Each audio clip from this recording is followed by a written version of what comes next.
Jóvenes, bienvenidos a su curso de Derecho Romano. En esta ocasión, la clase será cargada en esta plataforma para que ustedes puedan em, recibirla en el momento que ustedes tengan el espacio y el tiempo. Los invito que en el momento en que puedan observar esta clase o darle reproducción, puedan tener a la mano su texto guía. Nos vamos a basar para tratar este tema en la página 415 a la página 441.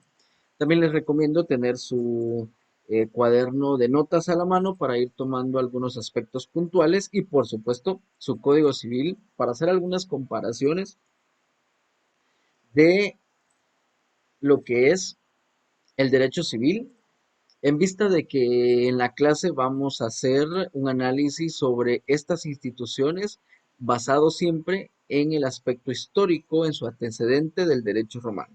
Para que no se me confundan, luego hacemos una comparación de lo que es el derecho civil vigente. El tema para esta semana es la sucesión testamentaria. Para entender qué es la sucesión testamentaria, primero tenemos que entender qué es el testamento. Y bueno, como testamento podemos decir o podemos establecer algunos conceptos, siendo los siguientes. Estos conceptos basados en entender el testamento desde el punto de vista del derecho romano, derivado que puede haber algunos juristas que han quizás emitido algunos conceptos mucho más recientes que se adaptan a la figura jurídica que hoy regula el Código Civil. Pero bueno, viéndolo desde el punto de vista del derecho romano, el concepto más sobresaliente o uno de los conceptos más sobresalientes están los siguientes. El testamento es el justo testimonio de nuestra voluntad realizado solemnemente para que valga después de la muerte. También podemos decir que es la justa declaración de nuestra voluntad hecha solemnemente respecto de lo que cada cual quiere que se haga tras su muerte. Los elementos más sobresalientes en un concepto son los que nos dan a nosotros la esencia de lo que estamos describiendo. Y vemos, por ejemplo, que en ambos conceptos tenemos elementos importantes como la voluntad, la solemnidad y que exclusivamente es posterior a la muerte. Veamos algunas notas características del testamento como tal. Primero dice que el testamento es un acto de derecho civil. Bueno, entonces, como estamos hablando del derecho romano, vamos nuevamente a las clases anteriores a recordar que habíamos establecido que el derecho civil era exclusivamente el derecho que era de los ciudadanos romanos. Lo que quiere decir entonces que si el testamento era un acto de derecho civil, pues no tenían facultad alguna las demás clases sociales de poder otorgar testamento. Era un privilegio exclusivamente de los romanos o de los ciudadanos romanos. También se establece que como característica del testamento es que es un acto unilateral. ¿Por qué decimos que es unilateral? Bueno, porque no existe forma alguna de que la voluntad que quede inmersa sea de tercera persona. La voluntad que la persona hace, que en este caso es el que otorga el testamento, debe ser libre, debe ser consciente, no puede ser bajo presión alguna o incitado por persona, por tercera persona, debe ser nacido de su voluntad, a decisión propia y bajo lo que él considere que es oportuno fijar y establecer para posterior a su muerte. No puede ser una voluntad influenciada por los demás. También se dice que es un acto de carácter solemne. ¿Por qué decimos que es solemne? Bueno, porque para que exista y para que sea válido jurídicamente debe existir principalmente cada una de las características o formas que la ley ha establecido. El derecho romano civil pues tenía también algunos elementos puntuales para determinar que si este era válido o no y tenía aspectos obligatorios que debían regularse, que debían llevarse a cabo, que debían observarse en el momento de otorgarse el testamento. Por eso es la característica de solemnidad. Con una de estas condiciones, características o elementos que hicieran falta en la celebración del testamento se consideraba nulo. Se determina también que es un acto personal. Nosotros pues decimos personalísimo y esto viene enfocado exclusivamente en que no puede otorgar testamento tercera persona. No podemos hacerlo a través de tercera persona. Yo no puedo encomendar a alguien y decirle ve y otorga testamento y bajo estas condiciones o estipula estos aspectos para después de mi muerte. Tiene que ser un acto que lo haga yo de manera personal, no a través de alguien para que se considere válido. Si no está mi presencia, si no está mi manifestación directamente de voluntad frente a la persona que voy a celebrar el testamento, pues no se puede considerar válido. Y otra característica que también tiene el testamento es que es un acto de última voluntad. Al ser un acto de última voluntad, pues aquí es oportuno indicar que tiene como particularidad que la persona que lo ha otorgado toda vez esté viva tiene la facultad de hacer enmienda, de hacer una ampliación, de hacer un cambio, de modificarla o de revocarla si así lo considere. Toda vez la persona viva tiene el derecho, tiene en sus facultades propiciar mediante un nuevo acto, propiciar algún cambio, alguna modificación o bien alguna revocación por algún motivo propio, sin excusa alguna, digamos, o sin justificación, mejor dicho, alguna, puede propiciar ese cambio en el acto de voluntad que ha realizado. Lo que sí también hay que determinar que una vez que el testador ha fallecido, pues ese acto quedaría, digamos, ya inamovible, no se puede modificar, ya no puede mutar y por lo tanto solo queda el cumplimiento de esta voluntad toda vez sea acorde a la legislación eh, que existe para que se lleve a cabo. Siempre siguiendo la historia del antecedente que tenemos, que es el derecho romano, veamos cómo, por ejemplo, existen tres formas de poder otorgar testamento. Y, por ejemplo, una de las formas que existía era el otorgar testamento bajo o frente o ante los integrantes de los comicios curiados. Recordemos aquí en este punto que eh, en la estructura política del Imperio Romano, la primera forma de gobierno fue la república. Y la república digamos, se sustentaba también en el Senado, que era su órgano más fuerte de apoyo, de asesoría, de ejecución que tenía el rey como tal. Pero luego en las siguientes formas de gobierno, que ya nace a la vida jurídica, salen otras instituciones donde se pretende que exista más equidad del pueblo, más participación social.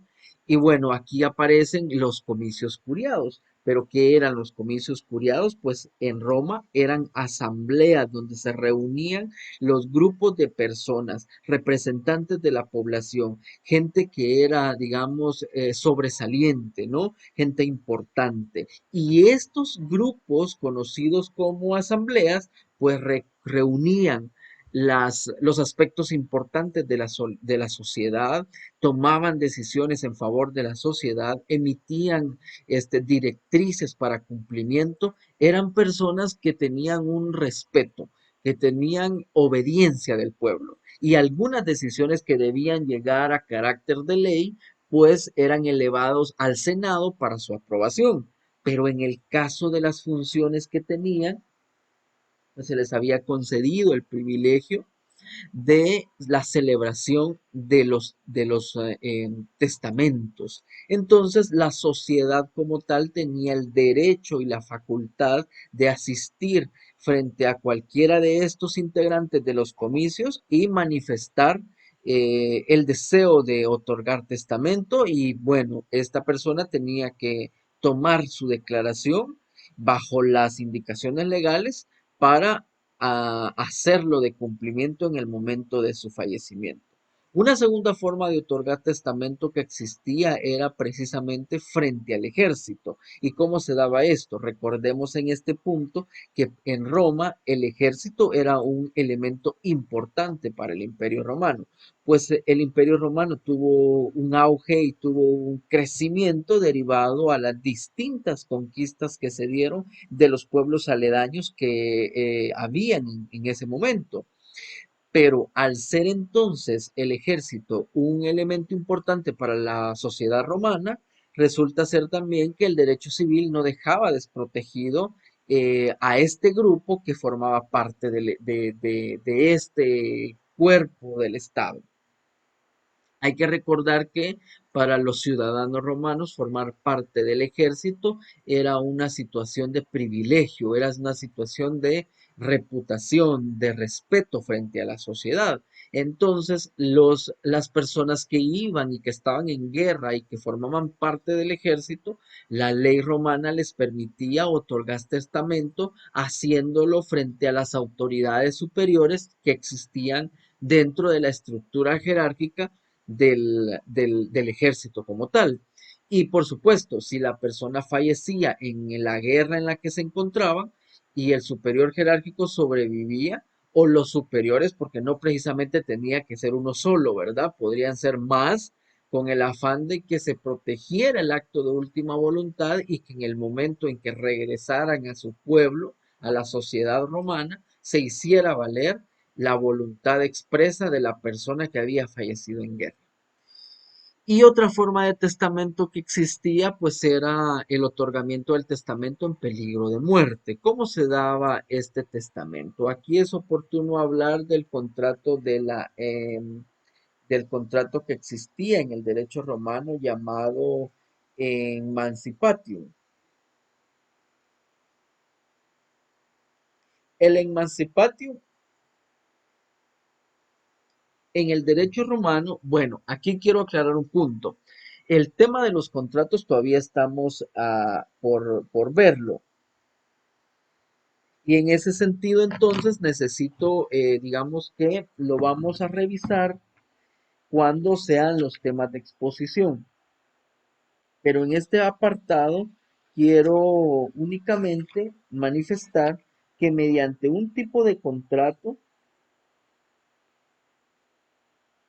llamado mancipatio, la persona que estaba por morir tenía la oportunidad de celebrar, considerando que este era un contrato verbal, básicamente, celebrar este contrato con la persona que tuviera a su alrededor, familiar o amigo, para que éste llevara posterior esa acción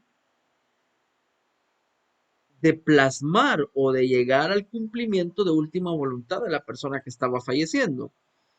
¿Por qué se daba esta situación? Porque la persona que estaba falleciendo ya no tenía, digamos, la capacidad de ir ante un nuevo integrante de los comicios para poder otorgar el mandato como tal. Entonces, aquí prevalecía la buena fe, la confianza frente a la otra persona para manifestar su acto de última voluntad. Y aquí en este punto también es oportuno recordar que la responsabilidad y la reputación de las personas en ese momento tenían mucho valor. No es igual, por ejemplo, hoy en día de que todo es a través de prueba documental y aún con documentos escritos todavía hay ciertas personas que hay que hacerlas de manera constreñida al cumplimiento de una obligación, por ejemplo. Entonces, en ese momento la reputación, la responsabilidad de una persona valía mucho y aunque fuese de palabra, llegaban a su fiel cumplimiento. Por lo tanto, entonces el testamento en peligro de muerte le daba la oportunidad a la persona que estaba falleciendo de poder manifestar su última voluntad celebrando un contrato de emancipation para que éste posteriormente fuere a hacer el fiel cumplimiento de su última voluntad y a instituir el heredero que él o digamos, deseado o le hubiese manifestado que era su voluntad. Y bueno, para darle seguimiento entonces a la clase, en este punto, mis estimados alumnos, necesito que, bueno, cada uno va a tomar su código civil, vamos a hacer una revisión de los artículos que se relacionan con la sucesión hereditaria en el código civil y vamos a buscar cuál es el artículo, primero si existen formas similares de los dos formas de testamento de la antigua Roma, el que se daban frente al ejército y el que se daba en peligro de muerte. Recapitulando, vamos a buscar en nuestra legislación, en el Código Civil, si existe forma de otorgar testamento que sea similar o igual al regulado en el derecho romano, el que tiene que ver con testamento ante el ejército y testamento en peligro de muerte. Me van a escribir aquí un comentario con su número de clave y donde ustedes me comenten cuál es la figura que encontraron, en qué se asemejan y cuál es el artículo del Código Civil que lo regula. Esto pues va a contar como la tarea que tenemos pendiente, así es que necesito que todos dejen su comentario en este apartado para poder tomar la nota calificativa. Continuamos. Siempre vamos analizando las instituciones de su antecedente histórico, del derecho romano, no se me vayan a perder.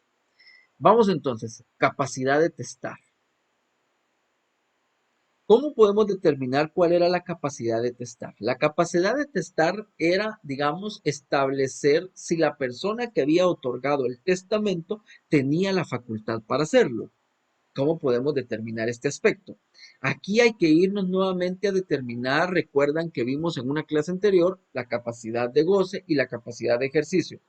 Para recapitular esa clase, porque también ese punto lo puse en el examen y algunos me lo sacaron mal, la capacidad de goce es la capacidad que nosotros tenemos desde el momento en que nacemos por el mismo hecho de ser persona. ¿Sí? Todos tenemos la capacidad de gozar de ciertos aspectos, del alimento, del derecho de la familia, de la identidad, de un nombre, de una patria, ¿sí?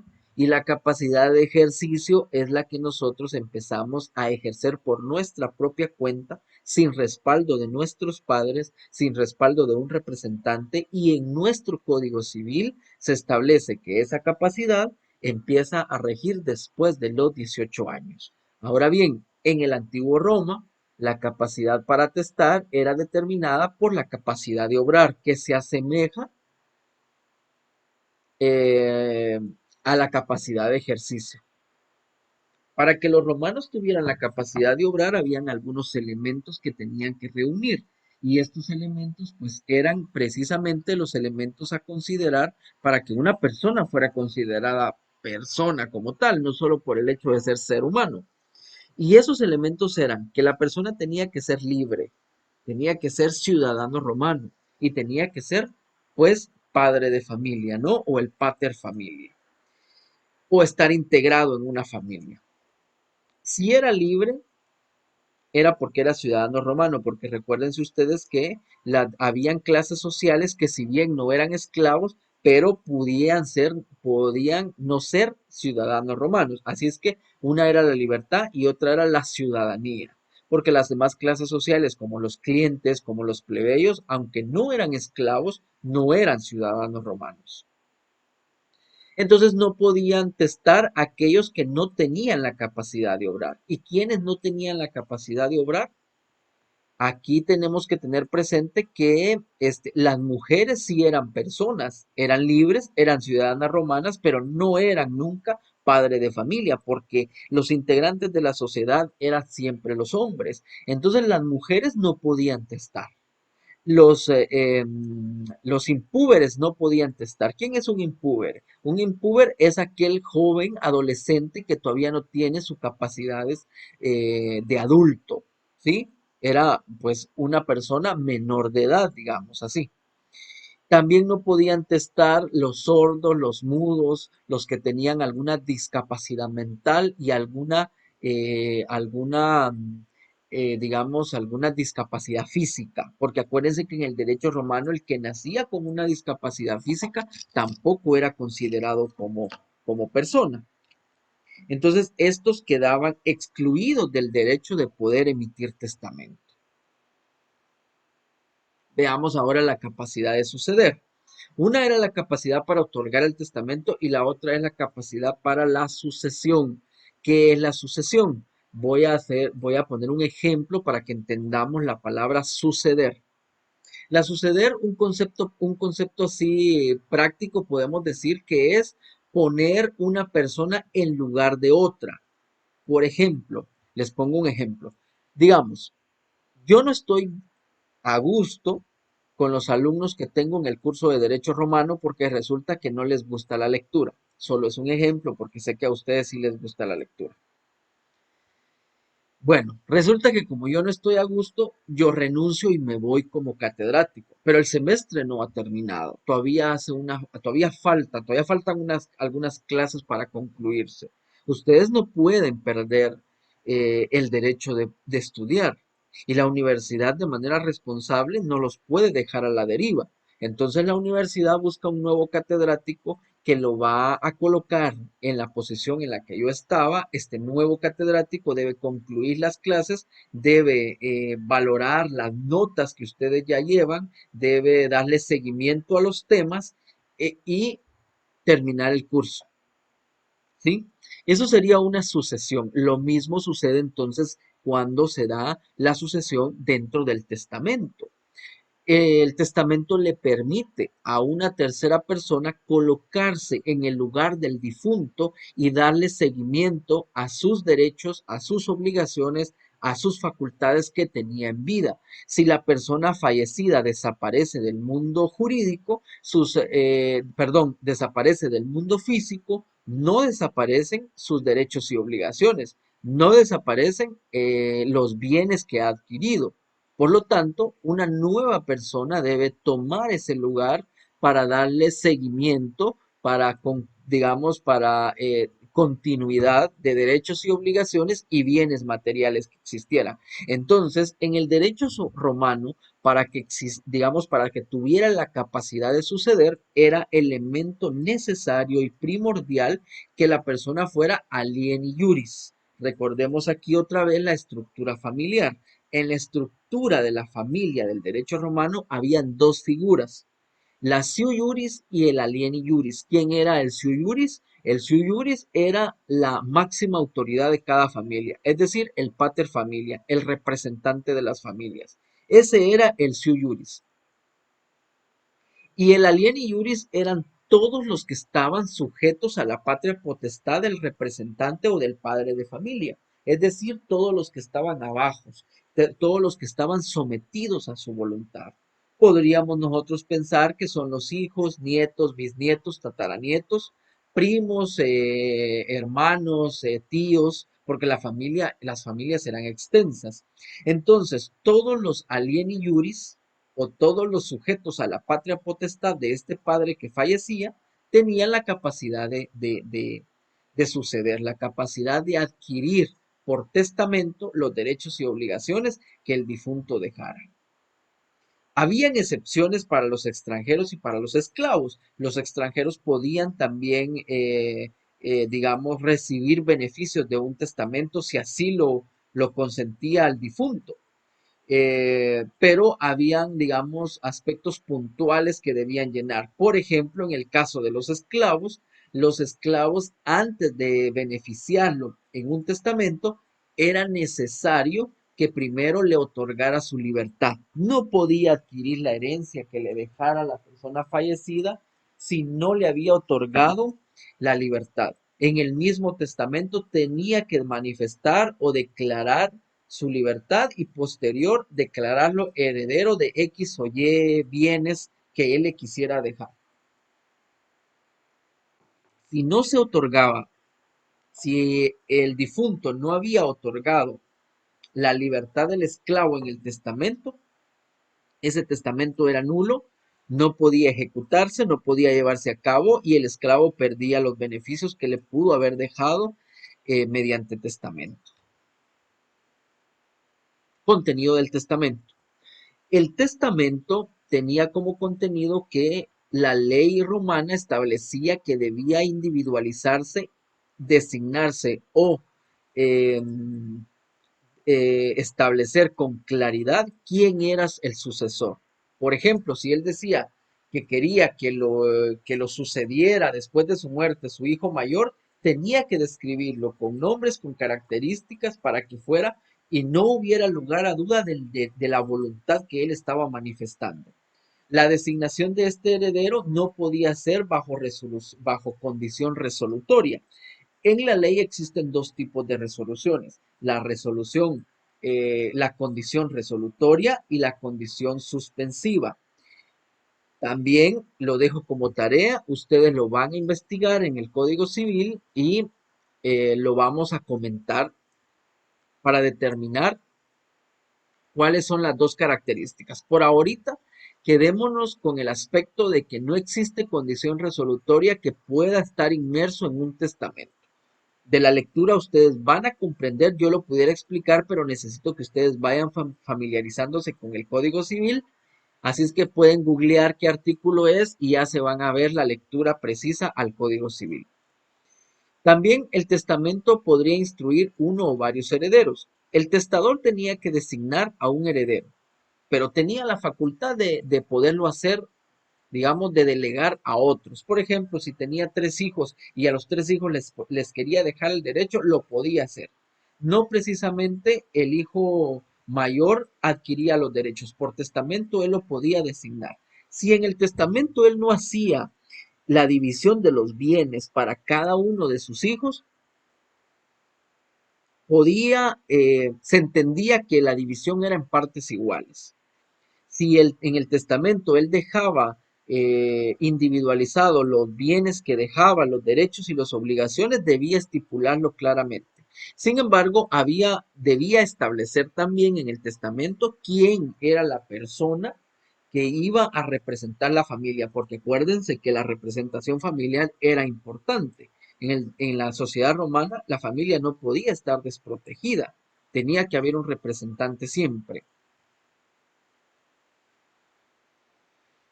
Sustitución. La figura de la sustitución en el derecho romano consistía, por ejemplo, en que la persona que fallecía establecía quién iba a sustituirlo y si en caso éste no pudiera porque tuviera algún impedimento o porque renunciara o porque falleciera, designaba a una segunda persona siempre en el testamento para que éste tomara el lugar. Claro que debía establecerse puntualmente que el primero que había delegado no tuviera la capacidad, no tuviera los elementos, no se le permitiera, por alguna razón, debía comprobarse para que el segundo tomara la representación. En el derecho romano existían dos formas de la sustitución. La primera conocida era la sustitución vulgar. Y en la sustitución vulgar, aquí se daban elementos que eran atribuidos a la persona que iba a representar al fallecido, al difunto. Por ejemplo, si la persona que habían delegado no aceptaba la herencia, renunciaba o fallecía, esta era la que se conocía como sustitución vulgar, donde la segunda persona nombrada tenía la capacidad entonces de llegar a ese puesto. Y también se daba la sustitución pupilar. La sustitución pupilar viene de entender la figura de que la persona que había nombrado era un impúber, o sea, quien era un puberto, no tenía la capacidad legal para tomar el mando y la representación que se le estaba otorgando. En ese sentido, el testador nombraba a una segunda persona para que en representación del menor de edad hiciera uso de los derechos, de las facultades, de la representación familiar hasta que el menor de edad cumpliera la mayoría de edad y nuevamente ya tomara el puesto que le había sido heredado.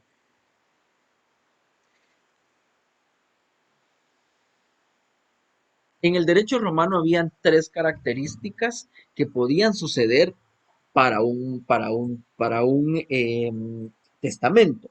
Y eso será que el testamento podía invalidarse, podía declararse que era ineficiente y podía revocarse.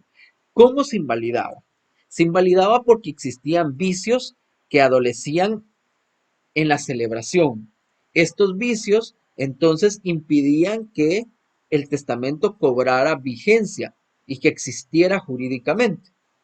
Por ejemplo, se podía dar el caso de que en el otorgamiento del testamento no se tomaran en cuenta las formalidades que la ley establecía, o que la capacidad del testador no estuviera legítimamente probada, o que la persona nombrada, llamada para representarlo después de la muerte, o sea, el heredero, no tuviera tampoco el elemento o la calidad para ser nombrado heredero. Por ejemplo, si la persona que fallecía nombraba a una mujer como heredera, acuérdense que la mujer no puede ser representante de la familia, básicamente el testamento era invalidado porque no podía quedar la familia bajo la representación de una mujer. ¿En qué momento era declarado ineficaz? Para suceder, para que sucedieran en los casos, los herederos pudiera, tenía que estar vivo. A ver, para que se diera la sucesión de los herederos, este tenía que estar vivo. Por lo tanto, si existía alguna condición que le impedía tomar el puesto, ese mandato era ineficaz, no tenía relevancia, no podía llevarse a cabo. O en el caso de que el heredero renunciara y dijera, yo no estoy dispuesto a tomar el puesto que me está heredando la persona fallecida, ¿va? Por ejemplo, el papá. Si el hijo no estaba de acuerdo a representarlo y hacerse cargo de la herencia y de la representación familiar, él tenía el derecho de renunciar, no estaba obligado a recibir la herencia que le estaban dando, porque en la herencia no eran solo bienes, también eran obligaciones, y a lo mejor no se sentía en la capacidad de ejercer tanto los derechos como las obligaciones que el difunto tenía en vida. Por lo tanto, si esta persona o moría antes de ser declarado heredero o renunciaba a ser heredero, el el testamento era considerado como ineficaz porque no se podía cumplir. Y por otro lado, la revocación consistía en la voluntad del testador.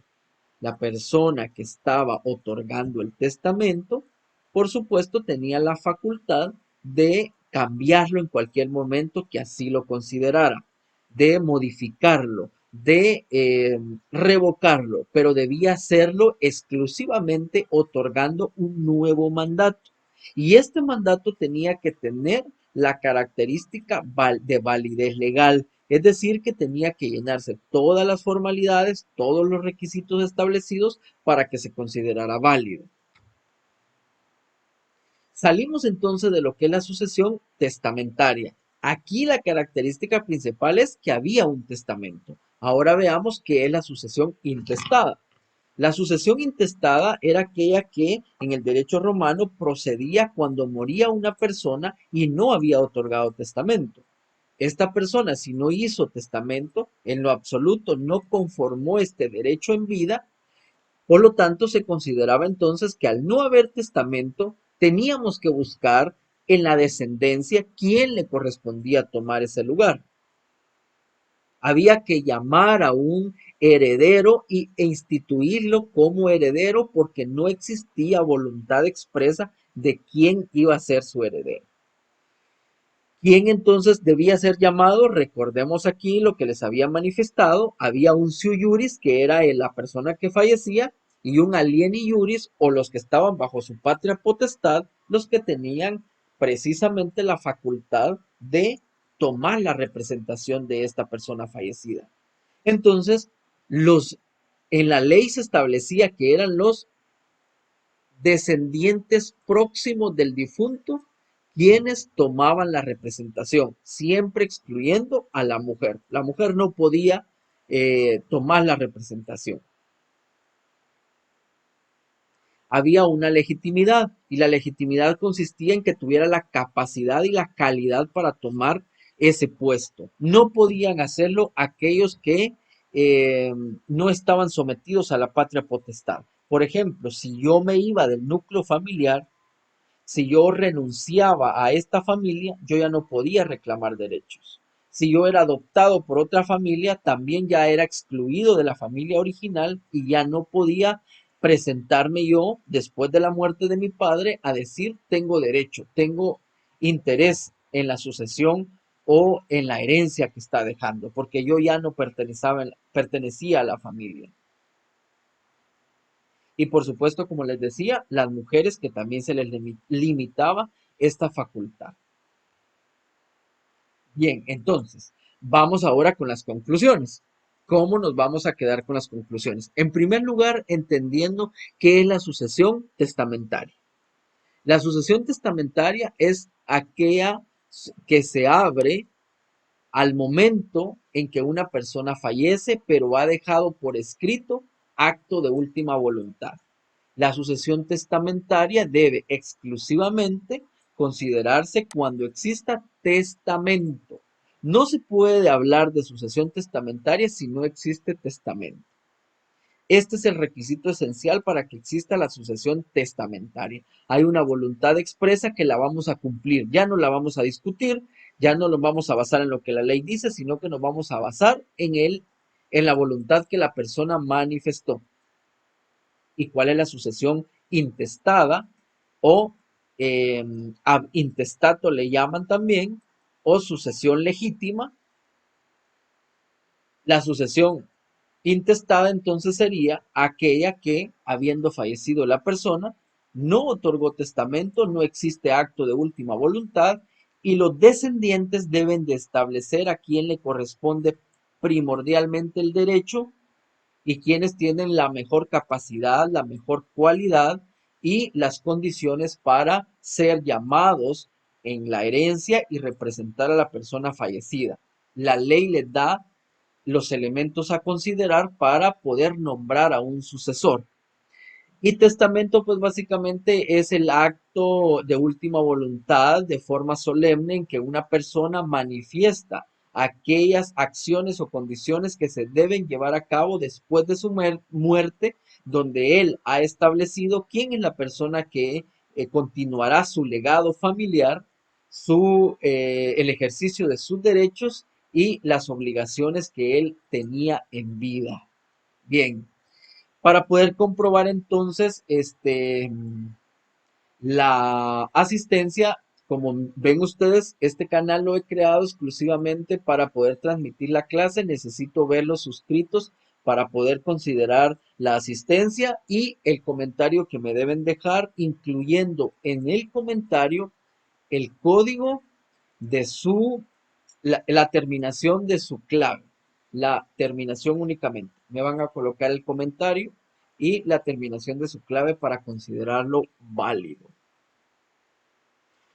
Estimados jóvenes, para mí siempre es un gusto saludarles. Los motivo siempre a estudiar. Ya saben, lo que el catedrático no puede cubrir, el catedrático no puede compartir. Ese conocimiento ustedes tienen que llenarlo a través de métodos de investigación de distintas formas en las vías que ustedes así lo deseen, literarias, en línea.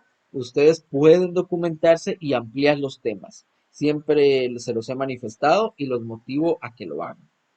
En mi caso no me queda más que despedirme de ustedes, mandarles un saludo y decirles que nos vemos la otra semana con la programación que ya teníamos. Dios primero, nos conectamos en línea como ha sido de costumbre. Y bueno, que estén muy bien. Les deseo siempre lo mejor, que su salud esté perfecta, ustedes y sus familias, a pensar positivo y a ser agradecido. Y los saludo en una próxima.